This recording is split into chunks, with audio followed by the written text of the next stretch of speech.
Hello friends, स्वागत है आप सभी का अपने चैनल आस्क बोर्ड में। तो सबसे पहले आप लोग ये बता दीजिए कि आप सब कैसे हैं। सभी बच्चों को गुड इवनिंग।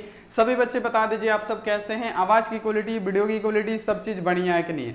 तो देखिए बाबू, आज का जो क्लास होने वाला है बहुत ज़्यादा आपके लिए खास होने वाला है और ये क्लास आपको जरूर करना चाहिए क्योंकि ये क्लास बहुत ज़्यादा इंपॉर्टेंट है। और आज की क्लास में हम लोग क्या पढ़ने वाले हैं, आज की क्लास में हम लोग बायो का ऑब्जेक्टिव पढ़ेंगे और बायो का 30 ऐसे ऑब्जेक्टिव क्वेश्चन करेंगे जो आपके एग्जाम के लिए काफी ज्यादा महत्वपूर्ण होने वाला है। तो आप लोग को क्या करना है बाबू, इस टाइम से जुड़ के आपको ये क्लास करना है बायो वाला।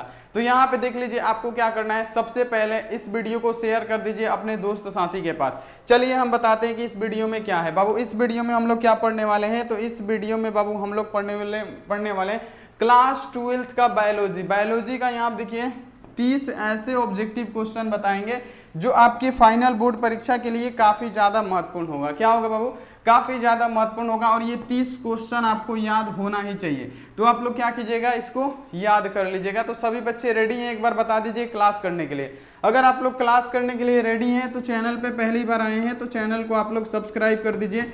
सब्सक्राइब करने के बाद से बेल आइकन को दबा के आप लोग ऑल पे कर लीजिए ताकि जब भी लाइव क्लास हो नोटिफिकेशन आपके पास पहुंचता रहे। साथ में अगर आप लोग लाइक नहीं किए हैं फटाफट लाइक कर दीजिएगा। जितने भी स्टूडेंट है, अगर आप लोग लाइक नहीं किए हैं आपको लाइक करना पड़ेगा, लाइक कर देना है। देखिए व्हाट्सएप ग्रुप में अगर आप नहीं जुड़े हैं, यहाँ पे देखिए हम अपना व्हाट्सएप नंबर लिख देते हैं 91 35 74 20 24। आप इस पे मैसेज करके बोलिए सर हमको ग्रुप में जोड़ दीजिए, हम आपको क्या करेंगे ग्रुप में ऐड कर देंगे। तो सभी बच्चे रेडी हैं, एक बार बता दीजिए।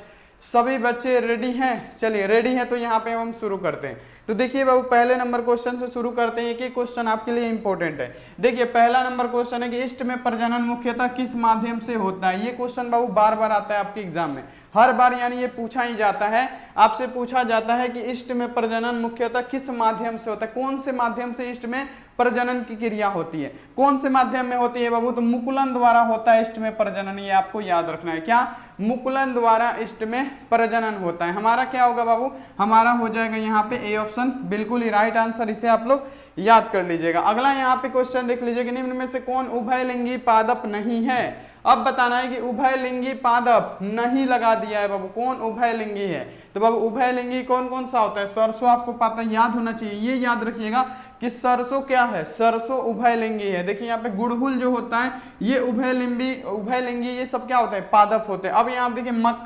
मक्का यानी आप देखिए मकई जिसको हम लोग बोलते हैं, मक्का भी हमारा उभयलिंगी पादप है। इसको भी आपको याद कर लेना है। यहाँ आप देख लीजिए अगला क्या है, पपीता। पपीता यहाँ देखिए एक लिंगी होता है, यहाँ पे क्या हो जाएगा, हमारा हो जाएगा ए ऑप्शन राइट आंसर।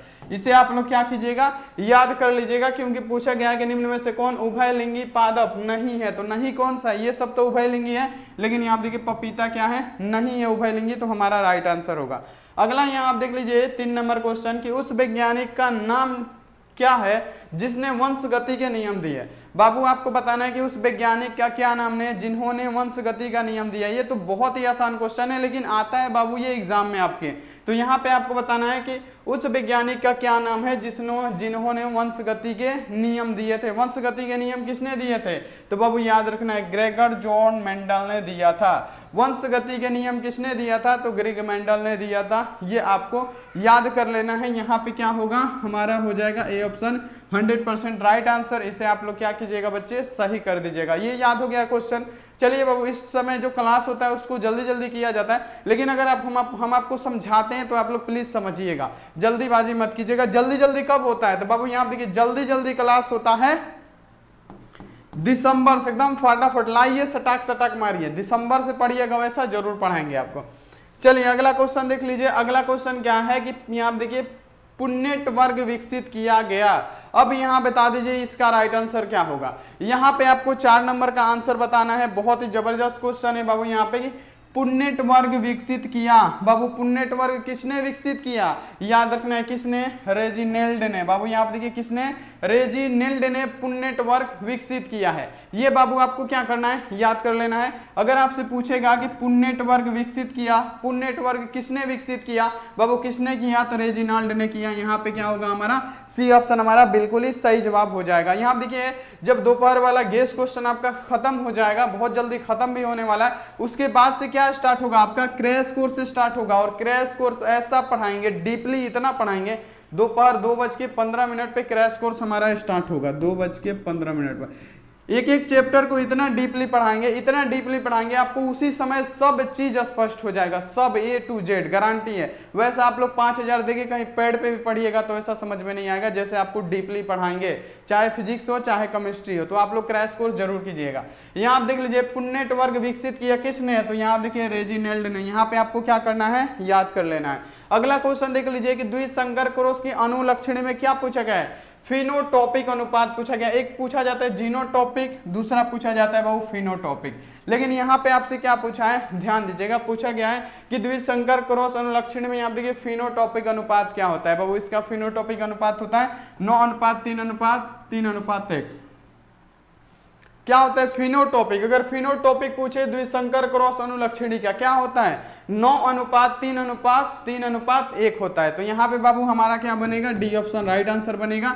ये आप लोग बाबू याद रखिएगा। अगला क्वेश्चन देख लीजिए। अगला क्वेश्चन है कि युग्मक एवं यहाँ देखिए विकर्षण के सिद्धांत को किसने प्रतिपादित किया। देखिए क्वेश्चन बहुत जबरदस्त है। क्वेश्चन है कि युग्मक एवं विकर्षण के सिद्धांत को किसने प्रतिपादित किया था, किसने प्रतिपादित किया था। तो बाबू याद रखना, ये इंपोर्टेंट क्वेश्चन है। बेटसन एंड पेटेंट ने। बाबू आपको याद रखना है, पनेट ने। याद रखना है कि युग्मक एवं निष्कर्षण के सिद्धांत को किसने प्रतिपादित किया, बाबू किसने किया, तो बेटसन और पनेट ने। इसे आपको याद कर लेना है बाबू। हमारा क्या होगा, बी ऑप्शन यहाँ पे राइट आंसर हो जाएगा। इसे आप लोग याद कर लीजिएगा। अगला क्वेश्चन देख लीजिए। अगला क्वेश्चन आपके सामने है कि मनुष्य में गुणसूत्रों की संख्या क्या होती है। बाबू इसमें बहुत ज्यादा गलती करते हैं बच्चे। मनुष्य में गुणसूत्र कितने होते हैं, मनुष्य में किसमें पूछा है, तो पुरुष में पूछा होगा। मनुष्य के पुरुष में गुणसूत्रों की संख्या बता दीजिए। कोई बच्चा फटाफट आंसर दीजिए, बता दीजिए सही सही एकदम। तो देखिए अगर आपसे पूछेगा एग्जाम में कि मनुष्य में गुणसूत्रों की संख्या, वो भी पुरुष में क्या होता है, 44 + XY होता है। XX नहीं होता है। यहाँ पे याद रखना है, मनुष्य में पुरुषों में गुणसूत्र क्या होता है बाबू, 44 + XY होता है। हमारा क्या होगा, हमारा होगा यहाँ पे बी ऑप्शन बिल्कुल राइट आंसर। ये आपको स्पष्ट है, पूरा क्लियर है। ये क्वेश्चन आप लोग याद रखिएगा, बहुत इंपॉर्टेंट है। अगला क्वेश्चन देख लीजिए। अगला क्वेश्चन यहाँ पे देख लीजिए कि मेंडल ने कितने लक्षणों का अध्ययन किया। बहुत ही बढ़िया क्वेश्चन है बाबू, बहुत ही बढ़िया क्वेश्चन है। क्वेश्चन यहाँ पे आपसे ये पूछा जा रहा है कि मेंडल ने कितने लक्षणों का अध्ययन किया। बाबू मेंडल ने 7 लक्षणों का अध्ययन किया। कितने, 7 लक्षणों को अध्ययन किया। और मेंडल के यहाँ देखिए विपरीत जोड़ी को क्या नाम दिया गया, मेंडल के विपरीत जोड़ियों को क्या नाम दिया गया, तो बाबू मेंडल के विपरीत जोड़ियों को क्या नाम दिया गया, तो एलील नाम दिया गया। ये भी आपको साथ में याद रखिएगा। अगला यहाँ पे क्वेश्चन देखिए कि कोला, चाय व कोका में पाए जाने वाला उत्तेजक कौन सा है। यानी आपको बताना है कोला हो, चाय हो, और क्या यहाँ पे पूछा गया है, क्या कोला, चाय, यहाँ पे देखिए कॉफी हो गया, कोक हो गया, कुछ भी हो गया, उसमें कौन सा उत्तेजक पाया जाता है बाबू। ये भी क्वेश्चन बहुत इंपॉर्टेंट है। तो अगर आपसे पूछेगा कि कोला, चाय व कोक में कौन सा उत्तेजक पाया जाता है बाबू, कैफीन नामक उत्तेजक पाया जाता है। ये आपको याद रखना है। क्या बाबू, यहाँ पे पाया जाता है कैफीन। यहाँ पे देखिए कोला हो, चाय हो, कोक हो, कौन सा उत्तेजक, तो कैफीन पाया जाता है। इसमें हमारा क्या बनेगा, डी ऑप्शन इसका 100% राइट आंसर बनेगा, जिसको आप लोग याद कर लीजिएगा। अगला क्वेश्चन देख लीजिए। अगला क्वेश्चन है यहाँ पे कि इडली डोसा के आटा में कौन सूक्ष्मजीव प्रयुक्त होता है। जल्दी से जल्दी आंसर दीजिए। तो जितने भी सारे स्टूडेंट है वो जवाब देंगे। क्या जवाब देंगे कि इडली डोसा के आटा में कौन सा सूक्ष्म जीव प्रयुक्त होता है। इडली डोसा के आटा में कौन से सूक्ष्म जीव का प्रयोग किया जाता है, तो बाबू किसका, तो यहाँ आप देखिए ईस्ट का प्रयोग किया जाता है। इडली डोसा में किसका, तो बाबू इडली डोसा में ईस्ट का प्रयोग किया जाता है। ब्रेड व्रेड बनाने के लिए बेकर ईस्ट लगता है, लेकिन इडली डोसा के लिए ओनली क्या लगता है, ईस्ट लगता है। अगर आपको ब्रेड, पावरोटी ये सब बनाना है तो उसमें बेकर ईस्ट आता है, उसका प्रयोग किया जाता है, उस सूक्ष्म जीव का प्रयोग किया जाता है। लेकिन अगर आपसे पूछे कि इडली डोसा में, तो बाबू ईस्ट नामक सूक्ष्म जीव का प्रयोग किया जाता है। ये आपको याद रख लेना है। अगला क्वेश्चन देख लीजिए। अगला क्वेश्चन है कि दही एवं पनीर आपको बताना है किस चीज के उत्पादक हैं। यहाँ पे आपको बताना है कि दही और जो पनीर बनता है किससे बनता है, किसके द्वारा बनता है। ये बहुत ही आसान क्वेश्चन है बाबू कि दही और पनीर किण्वन से बनता है, किण्वन के कारण बनता है। यहाँ पे क्या होता है, दही और पनीर किण्वन के कारण ही बनता है। हमारा क्या होगा, ए ऑप्शन हमारा राइट आंसर होगा। अगला क्वेश्चन देख लीजिए यहाँ पे कि जैव गैस उत्पादन में, देखिए क्वेश्चन है कि जैव गैस उत्पादन में प्रयुक्त जीवाणु का समूह है। अब बता दीजिए यहाँ पे इसका राइट आंसर। यहाँ पे आपको बताना है कि जैव गैस उत्पादन में प्रयुक्त जीवाणु का समूह कौन सा होता है। तो बाबू कौन होता है ये बताइएगा। तो मेथोन, यहाँ पे क्या होता है, मेथेनोजेन होता है। कौन होता है, मेथेनोजेन होता है। ये आपको याद रखना है। यहाँ पे याद रखना है कि जैव गैस उत्पादक में प्रयुक्त जीवाणु का समूह कौन सा होता है, कौन सा होता है बाबू, मेथेनोजेन होता है। डी ऑप्शन हमारा क्या होगा, राइट आंसर हो जाएगा। इसे आप लोग याद कर लीजिएगा बाबू। ऑब्जेक्टिव आपका पूरा क्लियर हो जाएगा, सब्जेक्टिव भी करा देंगे, बिल्कुल आपको टेंशन नहीं लेना है। अगला क्वेश्चन देख लीजिए। अगला क्वेश्चन आपके सामने है, अगला क्वेश्चन है कि बैक्टीरिया की खोज किसने की। ये भी क्वेश्चन बहुत इंपॉर्टेंट है बाबू। ये भी क्वेश्चन क्या है, बहुत ज्यादा इंपॉर्टेंट है। आप लोग इसका जवाब दीजिए। देखिए पूछा गया है कि बैक्टीरिया की खोज किसने की थी। बाबू बैक्टीरिया की खोज किसने की, तो सबको पता होना चाहिए जितने भी क्लास 12th के बायोलॉजी के स्टूडेंट हैं कि बैक्टीरिया की खोज किसने की थी। बैक्टीरिया की खोज की थी लीवेनहुक ने। याद रखना है किसने किया था बैक्टीरिया की खोज बाबू, किसने किया था, तो लीवेनहुक ने बैक्टीरिया की खोज की थी। तो यहाँ पे क्या होगा हमारा बनेगा बी ऑप्शन राइट आंसर। और बहुत सारे बच्चे लाइक नहीं किए हैं, बहुत सारे ऐसे बच्चे हैं जो लाइक नहीं किए हैं। आप लोग क्या कर दीजिए बाबू, फटाफट एक बार लाइक कर दीजिए, सभी बच्चे लाइक कर दीजिए और चैनल को सब्सक्राइब भी कर दीजिएगा, शेयर भी कर दीजिएगा। चलिए अगला क्वेश्चन देख लीजिए। अगला क्वेश्चन आपके सामने है कि ब्रेड बनाने में इस्तेमाल होता है। अभी बताए हैं, अभी जस्ट आपको बताएं कि ब्रेड बनाने में किसका, इडली डोसा में तो यहाँ पे ईस्ट का प्रयोग किया जाता है, हम आपको बता दिए। अब आपको बताना है कि ब्रेड बनाने में हम क्या बतलाए थे बाबू कि बेकर ईस्ट डाला जाता है। बेकर ईस्ट नाम जो सूक्ष्म जीव होता है, बेकर ईस्ट नाम का, उसका प्रयोग किया जाता है। तो यहाँ पे देख लीजिए ब्रेड बनाने में किस सूक्ष्म जीव का इस्तेमाल होगा, तो बाबू बेकर ईस्ट का इस्तेमाल होगा। यहाँ पे हमारा क्या हो जाएगा, हमारा हो जाएगा ए ऑप्शन यहाँ पे राइट आंसर। इसे आप लोग क्या कीजिएगा बाबू, याद कर लीजिएगा। अगला क्वेश्चन देख लीजिए कि निम्न में से कौन सा आप देखिए आहार श्रृंखला सही है। बाबू आहार श्रृंखला से एक क्वेश्चन 100% पक्का है। आपको बताना है कि निम्नलिखित में से कौन आहार श्रृंखला सही है। तो बाबू यहाँ देख लीजिए आहार श्रृंखला, घास गेहूं को खाएगा नहीं, गलत है, और आम खाएगा नहीं। यहाँ आप देख लीजिए घास को खाता है बकरी, बकरी को खाता है शेर। ये हमारा दूसरा सही लग रहा है, लेकिन बकरी यहाँ देखिए गाय बकरी को, यहाँ देखिए गाय बकरी खाती है नहीं, ये तो होगा नहीं। यहाँ देखिए मछली घास खाती है, ये भी नहीं होगा। क्या होगा बाबू यहाँ पे, निम्नलिखित में से कौन आहार श्रृंखला सही है। तो बाबू घास को खाती है बकरी, बकरी को खाता है शेर। तो यहाँ पे हमारा क्या बनेगा, आहार श्रृंखला, बी ऑप्शन राइट आंसर होगा। इसे आप लोग बाबू याद कर लीजिएगा, बहुत ही ज्यादा इंपॉर्टेंट है। अब यहाँ पे देख लीजिए कि वायुमंडलीय आर्द्रता को किसके द्वारा मापा जाता है।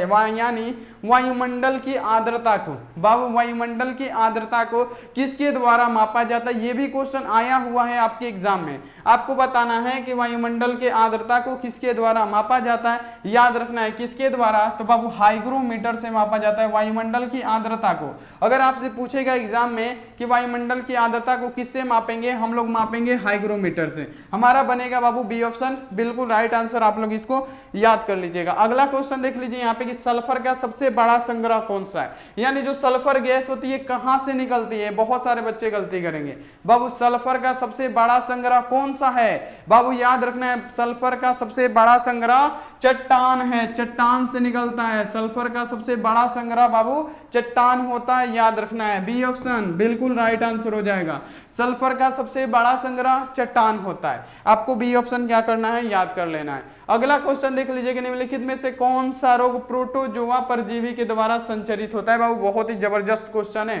प्रोटोजोआ से कौन कौन सी बीमारी फैलती है। प्रोटोजोआ से बाबू यहाँ पे विषाणु से नहीं पूछा गया है, जीवाणु से नहीं पूछा गया है, यहाँ पे पूछा गया है क्या, प्रोटोजोआ परजीवी से कौन कौन से फैलता है। तो बाबू प्रोटोजोआ से एक बहुत फेमस है कि प्रोटोजोआ से काला जर होता है। यहाँ देख लीजिए ये बहुत फेमस है कि प्रोटोजोआ से काला जर होता है। दूसरा बाबू यहाँ देखिए MBSC जो होता है बाबू, ये MB यहाँ देखिए यहाँ पे क्या लिखा है, अमीबिएसी जो होता है बाबू, ये भी जो बीमारी होता है ना बाबू, ये भी काला जर यानी यहाँ पे देखिए उसी का एक रूप होता है। यानी ये भी जो फैलता है क्या होता है, ये भी यहाँ पे देखिए प्रोटोजोआ परजीवी के साथ ही फैलता है, यानी उसके ही कारण वो फैलता है। यहाँ देखिए मलेरिया, मलेरिया बाबू मच्छर के काटने से फैलता है, ये आपको पता है। लेकिन मलेरिया मच्छर काटने के फैलता है, और मलेरिया किस मच्छर के काटने से फैलता है, तो मादा एनोफिलीज मच्छर के काटने से फैलता है। लेकिन इसमें भी कौन सा विषाणु होता है, तो प्रोटोजोआ होता है। तो ये आपको याद रखना है। यहाँ पे क्या हो जाएगा, इनमें से सभी वाला, यानी जो होगा हमारा डी ऑप्शन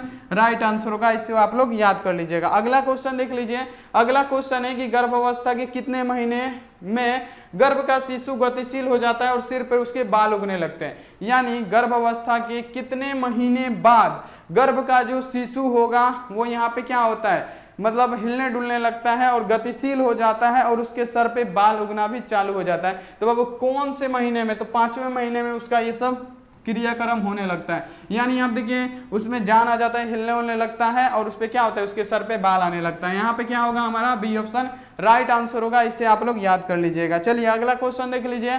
अगला क्वेश्चन क्या है, इस किसकी अनुपस्थिति में निषेचन की क्रिया नहीं हो सकती है। देखिए क्वेश्चन आपसे पूछा गया है कि किसकी अनुपस्थिति में, ऐसा इसमें से कौन सा नहीं रहेगा तो निषेचन नहीं होगा।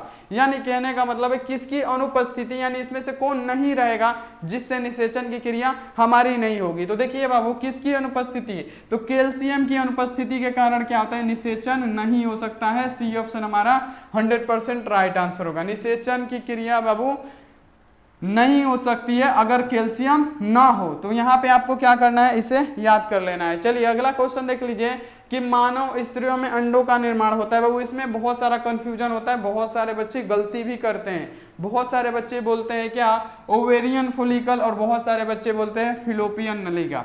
यहाँ पे आपको देखिए ध्यान से समझना है ये कि मानव स्त्रियों में अंडों का निर्माण होता है। बाबू अंडों का निर्माण पूछा है ना, तो मानव यानी स्त्रियां जो होती हैं उसमें अंडों का अगर निर्माण होगा तो ओरोवियन यहाँ पे क्या होता है, फोलिकल में होता है। ये आपको याद रखना है, ओवेरियन फोलिकल में होता है अंडों का निर्माण। तो यहाँ पे क्या होगा हमारा बी ऑप्शन ही राइट आंसर होगा। यहाँ पे आपको याद रखना है फिलोपियन नलिका में नहीं होता है। यहाँ आप देख लीजिए मानव स्त्रियों में अंडों का अगर निर्माण पूछे तो ओवेरियन फोलिकल में होता है। बी ऑप्शन हमारा राइट आंसर होगा। चलिए अगला क्वेश्चन देख लीजिए। अगला क्वेश्चन आपके सामने है कि एक क्रोमोसोम भाग होता है, बता दीजिए एक क्रोमोसोम किसका भाग होता है। बाबू एक क्रोमोसोम किसका भाग होता है, बाबू एक क्रोमोसोम भाग होता है मानव शुक्राणु का। ये तो यहाँ पे क्लियर हो गया कि हाँ ये भाग किसका होगा, एक क्रोमोसोम भाग होगा मानव शुक्राणु का। अब यहाँ देखिए मानव शुक्राणु का कौन सा भाग होता है, तो ये मानव शुक्राणु का शीर्ष भाग होता है। कौन सा भाग, शीर्ष भाग होता है जिसकी जो संरचना होती है एक टोपी नुमाकार होती है। तो ये आपको याद रखना है कि एक क्रोमोसोम किसका भाग होता है, तो ये शुक्राणु का भाग होता है। शुक्राणु के शीर्ष भाग का ये संभाग होता है, ये भी आपको साथ में याद रखना है। अगला क्वेश्चन देख लीजिए। अगला क्वेश्चन आपके सामने है कि अनुनाद या यहाँ देखिए स्थानांतरण में बनाता है, यानी आपको बताना है कि अनुवादन या यहाँ देखिए स्थानांतरण में बनता है। यानी कहने का मतलब अनुवादन या स्थानांतरण में क्या बनता है, तो बाबू क्या बनता है, तो आरएनए से प्रोटीन बनता है। याद रखिएगा क्या बनता है, आरएनए से प्रोटीन बनेगा, ये आपको याद रखना है। 23 का क्या होगा हमारा, ए ऑप्शन राइट आंसर होगा। क्या होगा 23 का ए ऑप्शन राइट आंसर होगा। देखिए क्या अनुवादन या यहाँ देखिए स्थानांतरण में क्या बनता है, क्या बनेगा हमारा बाबू, बनेगा क्या, आरएनए से प्रोटीन। ये आपको याद कर लेना है। अगला क्वेश्चन देख लीजिए बाबू, यहाँ पे ओपेरॉन मॉडल क्या प्रदर्शित करता है। बाबू यहाँ पे देखिए इसमें भी बहुत सारे बच्चे गलती करते हैं। अगर आपसे पूछे ओपेरॉन मॉडल क्या प्रदर्शित करता है, बाबू क्या करेगा ओपेरॉन मॉडल प्रदर्शित, तो ओपेरॉन मॉडल बाबू क्या प्रदर्शित करता है, तो ये जीन का यहाँ देखिए रेगुलेशन को प्रदर्शित करेगा। ओपेरॉन मॉडल क्या प्रदर्शित करता है, ओपेरॉन मॉडल जीन का रेगुलेशन प्रदर्शित करता है। तो यहाँ पे क्या होगा हमारा सी ऑप्शन 100% राइट आंसर होगा। यहाँ पे आप लोग इसको याद कर लीजिएगा कि ओपेरॉन मॉडल क्या प्रदर्शित करेगा, ओपेरॉन मॉडल बाबू जीन का रेगुलेशन प्रदर्शित करेगा। सी ऑप्शन हमारा राइट आंसर होगा। चलिए अगला क्वेश्चन देख लीजिए। अगला है कि डीएनए फिंगरप्रिंटिंग में क्या है, अब बताना है। यहाँ देखिए डीएनए फिंगरप्रिंटिंग में क्या है, यानी आप देख लीजिए आपको बताना है कि डीएनए फिंगरप्रिंटिंग में क्या होता है। तो पहला होता है डीएनए टाइपिंग। और डीएनए प्रोफाइलिंग, यानी ये दोनों क्रियाएं होती है डीएनए फिंगरप्रिंटिंग में। यहाँ पे देख लीजिए, आपको बताना है कि डीएनए फिंगरप्रिंटिंग में क्या होता है। तो बाबू पहला होता है डीएनए का टाइपिंग किया जाता है, फिर डीएनए का प्रोफाइलिंग, यानी यहाँ पे आपको ये याद रखना है। तो यहाँ पे हमारा क्या बनेगा, सी वाला ऑप्शन क्या है, ए और बी दोनों, यहाँ पे क्या होगा हमारा सी ऑप्शन राइट आंसर होगा। ये आप लोग बाबू याद रखिएगा। अगला यहाँ आप देख लीजिए कि डीएनए से एमआरएनए बनाने की क्रिया में को क्या कहते हैं। बहुत ही गजब का क्वेश्चन है बाबू, बहुत ही गजब का क्वेश्चन है। यहाँ आप देख लीजिए, डीएनए से एमआरएनए आपको बनाना है और इस क्रिया को हम लोग क्या कहेंगे, डीएनए से एमआरएनए बनाने की क्रिया को हम लोग क्या कहते हैं। जल्दी से जल्दी एक बार आंसर दीजिए, जितने सारे बच्चे आंसर दीजिए। आपको बताना है कि डीएनए से एमआरएनए बनाने की क्रिया को हम क्या कहते हैं बाबू, क्या कहते हैं। तो यहाँ देखिए ट्रांसक्रिप्शन कहते हैं। याद रखना है ये बाबू, क्वेश्चन इंपॉर्टेंट है, ये क्वेश्चन आप लोग याद रखिएगा। क्वेश्चन है कि डीएनए से एमआरएनए बनाने की क्रिया को हम क्या कहेंगे बाबू, उसको कहेंगे ट्रांसक्रिप्शन। यहाँ पे क्या, ट्रांसक्रिप्शन, ए ऑप्शन हमारा राइट आंसर होगा। इसे आप लोग याद कर लीजिएगा। अगला यहाँ पे देख लीजिए कि कौन जैव विकास का सबसे स्पष्ट प्रमाण देता है, यानी बताना है कि जैव विकास का सबसे स्पष्ट प्रमाण कौन देता है। जैव विकास का सबसे स्पष्ट प्रमाण कौन देता है। तो जैव विकास का सबसे स्पष्ट प्रमाण अगर कोई देगा तो वो देगा बाबू क्या, जीवाश्म। जो जीवाश्म होता है ना, वो जैव विकास का सबसे स्पष्ट प्रमाण देता है। तो यहाँ पे हमारा बनेगा ए ऑप्शन राइट, आप लोग इसको याद कर लीजिएगा। अगला क्वेश्चन देख लीजिए। अगला क्वेश्चन आपके सामने है कि मानव का उद्गम स्थान कहाँ है, यानी मानव का उद्गम कहाँ पे हुआ था। एशिया, यूरोप, अफ्रीका, कहाँ पे हुआ था बता दीजिए तो एक बार सभी बच्चे कि मानव का उद्गम का मतलब किस स्थान पे हुआ था, यानी कौन से ऐसे देश में मानव का उद्गम हुआ था। बता दीजिए आंसर सभी बच्चे।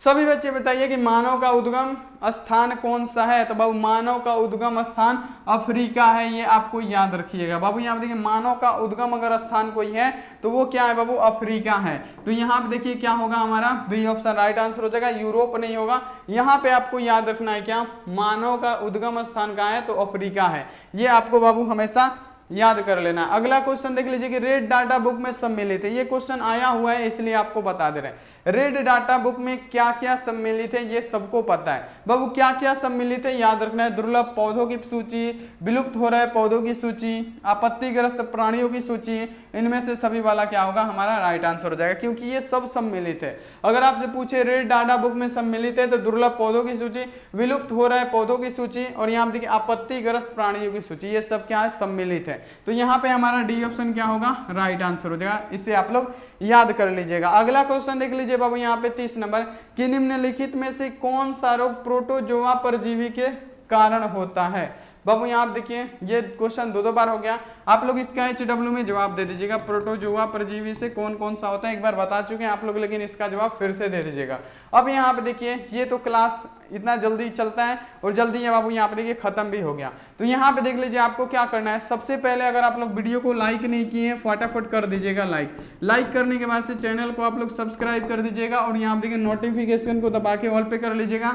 व्हाट्सएप ग्रुप में नहीं जुड़े हैं, यहाँ पे देखिए अपना व्हाट्सएप नंबर लिख देते हैं 91 35 74 20 24। आप इस पर मैसेज करके बोलिए सर हमको ग्रुप में जुड़ना है, हम आपको ग्रुप में जोड़ देंगे। तो बाबू मिलते हैं ऐसी अगली क्लास में। आप लोग अपना ध्यान रखिए, सुबह वाला क्लास में हम मिलेंगे। तो आप लोग अपना ध्यान रखिए, मन लगा के पढ़ाई कीजिए। Take care and bye.